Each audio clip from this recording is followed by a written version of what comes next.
Hello and welcome. You've tuned in to Game On. I am Krishna Kumar.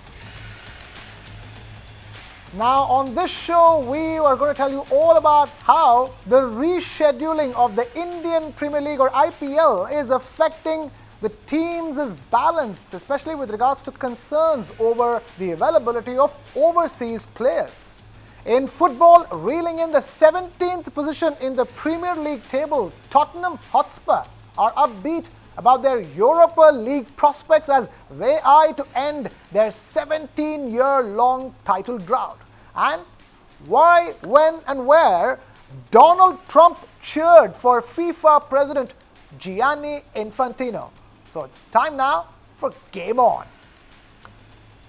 Now the BCCI and franchisees have ramped up pressure on foreign boards to ensure that their players return for the Indian Premier League's resumption from the 17th of May. However, some of the overseas players might not just come back at all. And among the ones who are flying back, some others might not be available for playoffs. Most of the players had NOCs from their respective cricket boards only until the 25th of May. The revised IPL schedule will clash with the World Test Championships final preparations for Australia and South Africa, whereas England will be hosting the West Indies in a white ball series from the 29th of May. Let's have a look at how our teams placed with regards to their overseas players for the remaining league games. Now, most of the KKR overseas players are expected to arrive in Bengaluru tonight or tomorrow morning as the team takes on RCB in the must-win match on the 17th of May. KKR's West Indian players Sunil Narayan, Andre Russell, Rovman Powell and team mentor Dwayne Bravo have been in Dubai since they left India after the IPL was suspended. Wicketkeeper batter Ramanullah Gurbaz, who was in Kabul, had to join the West Indian contingent in Dubai and fly to India, while South African fast bowler Anrich Nokke will join the squad in Bengaluru from the Maldives. All-rounder Moeen Ali and fast bowler Spencer Johnson are the farthest away in the UK and Australia respectively, and they too are expected to return. Now, there was no confirmation yet on the availability of Quinton de Kock for the remaining matches. But RCB might not be as fortunate as KKR with regards to the return of their overseas players. In a big setback for Royal Challengers Bangalore or RCB, Australian pacer Josh Hazlewood will not return to India. He, according to reports, is nursing an injury issue and the RCB camp is preparing to deal with his absence. RCB's other overseas players like Liam Livingston, Lungi Ngidi and Nuwan Tushara are expected to be back in time for the match against KKR coming Saturday, the first fixture of the revised IPL 2025 schedule. Chasing their maiden IPL title, RCB are second in the points table and will be aiming to avoid the eliminator by being one of the top two teams in the league table. Meanwhile, three Punjab Kings overseas players, Xavier Bartlett, Azmatullah Omarzai and Mitchell Owen, have confirmed to the franchise that they will return to play the remainder of the IPL matches. There's no confirmation yet on whether their other overseas players, namely Marcus Stoinis, Marco Janssen, Josh Inglis and Aaron Hardy, will rejoin the team. Janssen and Inglis have been named in South Africa and Australia's test squads respectively for the World Test Championship final at Lord's from the 11th of June. The team's preparations for the shot at the ICC Mace will clash with the playoff matches, if not all the remaining matches. The franchise has asked its players and support staff to reassemble in the next 2 days. Trent Bolt has reportedly decided to return for the remaining matches. The 36-year-old speedster is the leading wicket taker for Mumbai Indians and the joint fourth in the tournament with 18 wickets at an economy rate of 8.49. Mumbai Indians, however, are still waiting on the availability of three of their first-choice overseas players. The South African pair of Ryan Rickleton and Corbin Bosch, and England batting all-rounder Will Jacks. Cricket South Africa has given the NOCs only until the 25th of May. Discussions were on between Cricket South Africa and BCCI to figure out the way forward. Rickleton and Bosch are part of South Africa's squad for the WTC or the World Test Championship final. Meanwhile, the English Cricket Board wants Will Jacks to be available for the one-day series against the West Indies, which begins on the 29th of May. England batter Jos Buttler and South Africa's fast bowler Gerald Coetzee will rejoin the Gujarat Titans today for the resumption of the IPL. They were Gujarat Titans' only overseas players to have left India after the IPL was suspended for a week on the 9th of May. There are other overseas players, Rashid Khan, Sherfain Rutherford, Kagiso Rabada and Karim Janat had stayed with the rest of the squad in India. Rutherford has been named in the West Indies one-day squad for the series against England in England and may not be available for the playoffs. Jos Buttler too is named in the England Test squad and he too can return before the playoffs begin. Now, according to media reports, SRH or Sunrisers Hyderabad's captain Pat Cummins has agreed to come back along with explosive Australia and SRH opener Travis Head. With the Sunrisers already out of the playoffs race, they have only two matches to play against Lucknow Super Giants in Lucknow on the 19th of May, followed by Kolkata Knight Riders in Delhi on the 25th of May. The two will return home after their last two league engagements. Now, Delhi Capitals too are in with a chance to qualify for the playoffs as they are currently placed 5th in the table. But they are in a dilemma over the return of Australians Mitchell Starc and Jake Fraser McGurk. The two Aussies are believed to be rattled by the turn of events following the suspension of DC's game against Punjab Kings in Dharamshala. However, other overseas players in Delhi Capitals like Faf du Plessis and Tristan Stubbs are expected to take part in the rest of the DC campaign. Delhi Capitals will be hosting table toppers Gujarat Titans in the second match of the doubleheader this Sunday. Meanwhile, five-time IPL champions Chennai Super Kings are languishing at the rock bottom of the points table and they will be playing their remaining two matches just for academic interest. However, CSK have been given assurances from most of their overseas players, including Devon Conway, that they would return. But there is no confirmation about the availability of Rachin Ravindra for the remaining two matches. And in the latest development, Delhi Capitals have reportedly signed Bangladesh's Mustafizur Rahman in place of Jake Fraser McGurk. Now, another team out of the playoffs race, Rajasthan Royals, will miss batter Shimron Hetmyer for their remaining two matches. He has flown back home and reports suggest that he is unlikely to join the team for the rest of the two inconsequential matches, so to speak. Now, RR's bowling coach Shane Bourne too will not return, the prime reason being the same inconsequential matches. Now, shifting focus away from cricket to football. Carlo Ancelotti wants to finish his spectacular adventure with Real Madrid on a high note before turning his attention to his new job with five-time world champion Brazil. Ancelotti said yesterday that he was proud of the legacy he had built in 4 mostly successful years in his second tenure at Real Madrid and will only have good memories as he heads to Brazil to take over the five-time world champions. At the end of the ongoing season, he will be taking over the Brazil team for their 6th shot at the FIFA World Cup. in the US next year.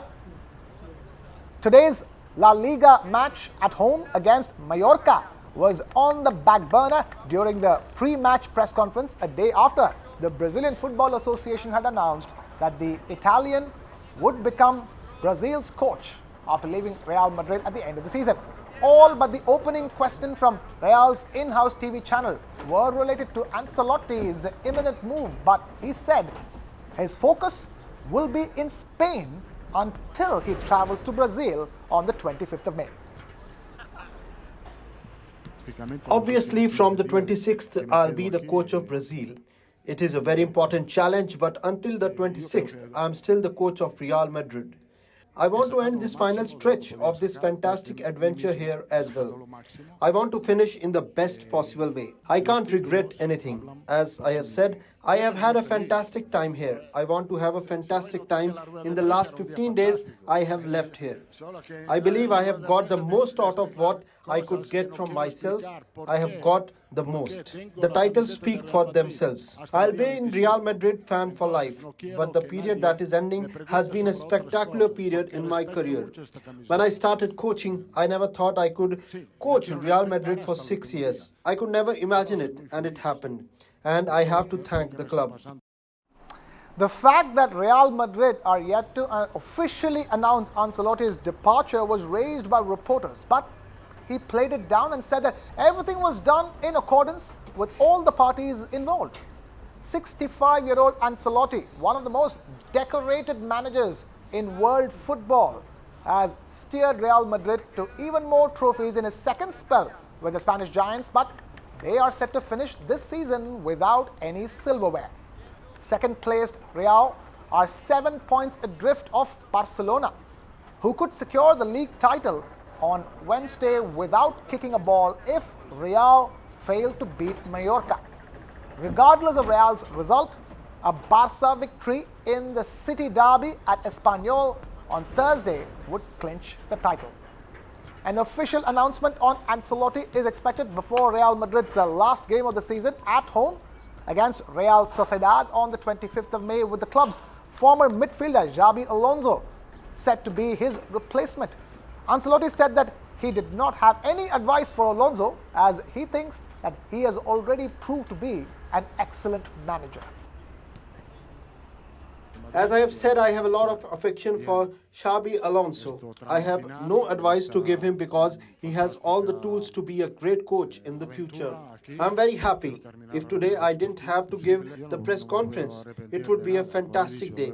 Only that in the press conference I have to explain things that I don't want to explain. Why? Because I have the Real Madrid jersey on until the 25th, and therefore I don't want anyone to ask me about other things because I respect this jersey a lot and want to respect it until the last day. But I am very happy about everything happening around me. Keeping it with football, as Tottenham Hotspur look forward to ending their 17-year-long trophy drought, striker Brennan Johnson looks back at the season like a roller coaster one, saying that the run for the club so far has seen some good highs and some obvious disappointments. Manager Ange Postecoglou is in the strange position of leading the club to their worst ever Premier League campaign yet, being one win away from the precious Europa League crown. Spurs face Manchester United in the final next week. Johnson is looking ahead to the Summit Showdown as an opportunity to realize the team's long-cherished dream. Yeah, it'd be a dream come true. I think I've had some good moments in my career at the moment, but yeah, European trophy would be unbelievable, and I'm sure a lot of the lads would say the same thing. So yeah, it's a special game to be involved in, but now it's just about kind of mentally preparing, physically preparing for what's to come. It's been some good highs, some obviously disappointments. Probably lacked a bit of consistency, but with where we are now going into a final, I think if you offered that at the start of the season, we'd be really excited by that situation. So now we just got to look forward. Goalkeeper Guglielmo Vicario, after the practice session last Monday evening, had pointed to the pressure of playing 3 games in a week at times, but looked forward to the chance of winning a trophy with the club. 17 and final. So this is the difference. Very easy to say and very fair to say.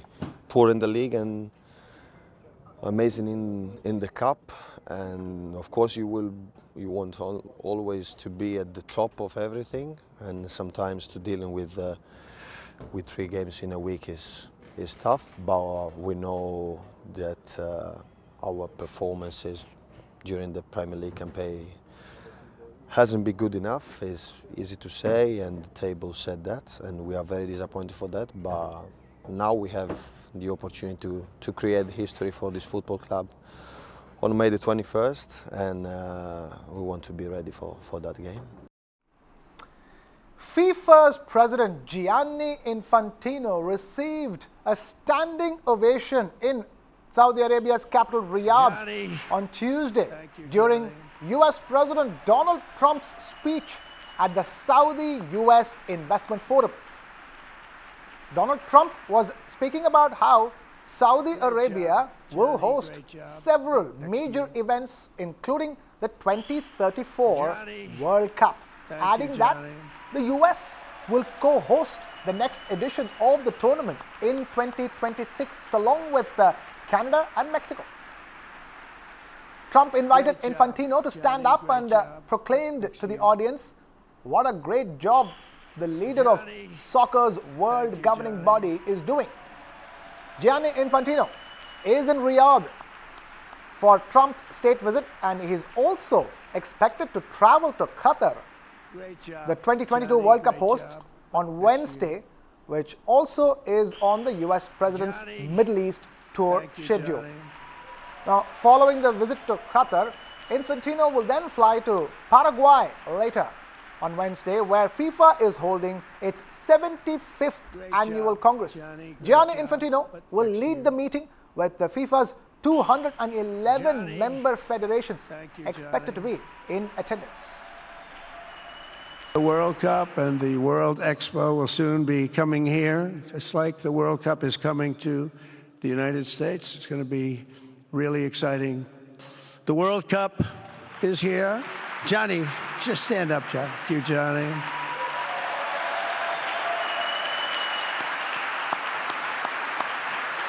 Great job, Gianni. Great job. More news from the world of football. Nottingham Forest striker Taiwo Awani is in an induced coma after undergoing surgery on a serious abdominal injury.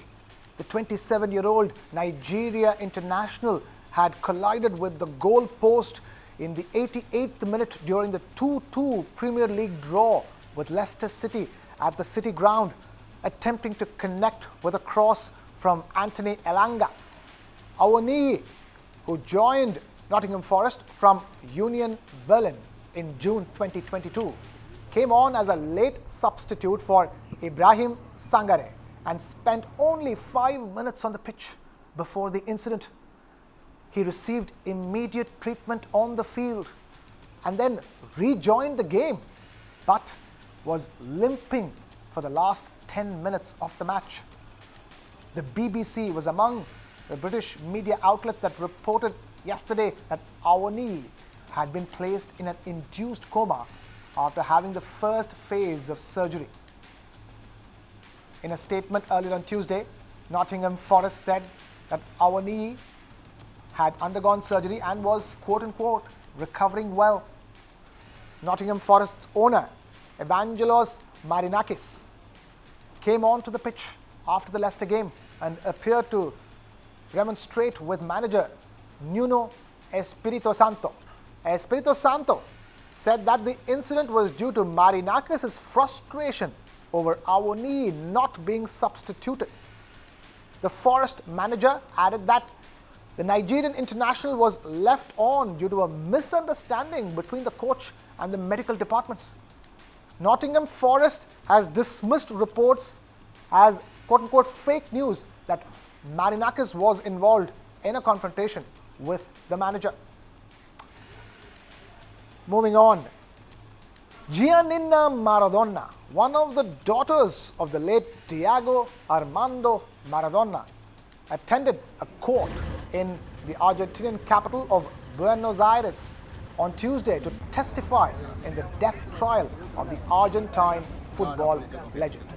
In March, Argentina began the long-awaited trial of the medical team for Diego Maradona over 4 years after his death in 2020 in a case that has riled emotions in the South American country where the World Cup winner is deeply revered. 7 members of the medical team are due in court in a trial expected to last several months. An eighth member faces a trial by jury in July. Diego Maradona died at home in November 2020 from heart failure at the age of 60 while recovering from surgery to remove a blood clot days earlier. His medical team have rejected the charges of simple homicide with eventual intent in the treatment of Maradona. If convicted, those accused could face prison sentences of between 8 and 25 years. Moving on. Climate change and environmental degradation are threatening the future of surfing in the Amazon rainforest, where the power of mighty rivers combines with the pull of the moon's gravity to form waves that run for dozens of miles. One early morning in late April, with a supermoon still in the sky, record-breaking Brazilian surfer Sergio Laus trekked dozens of miles through the mud up the Mearim River at the eastern tip of the Amazon to surf the country's biggest remaining pororoca, which refers to a massive wave which travels upstream in the Amazon and its tributaries. The 2-meter-high muddy waves that formed as the river narrowed between the lush mangroves. Yet, the waves were about half the size of what he saw there years ago, and even smaller than the 5-meter waves he says he used to ride in the Araguari River further west before erosion caused by agriculture and nearby dams dried up Brazil's mightiest pororocas. Laos is hoping that the Global Climate Summit that will take place in the Amazonian city of Belém in November this year would bring new hope. The name pororoca means great roar in the Tupi indigenous language, the thunderous clash between the ocean and the river that generates a tidal bore. Research shows that climate change has made parts of the Amazon hotter and disturbed rain patterns that keep the water volume in its rivers steady. Laos has surfed pororocas all over the world, in Indonesia, China, and Alaska, and he plans to continue searching for new tidal bores around the Amazon, as well as Papua New Guinea and Canada.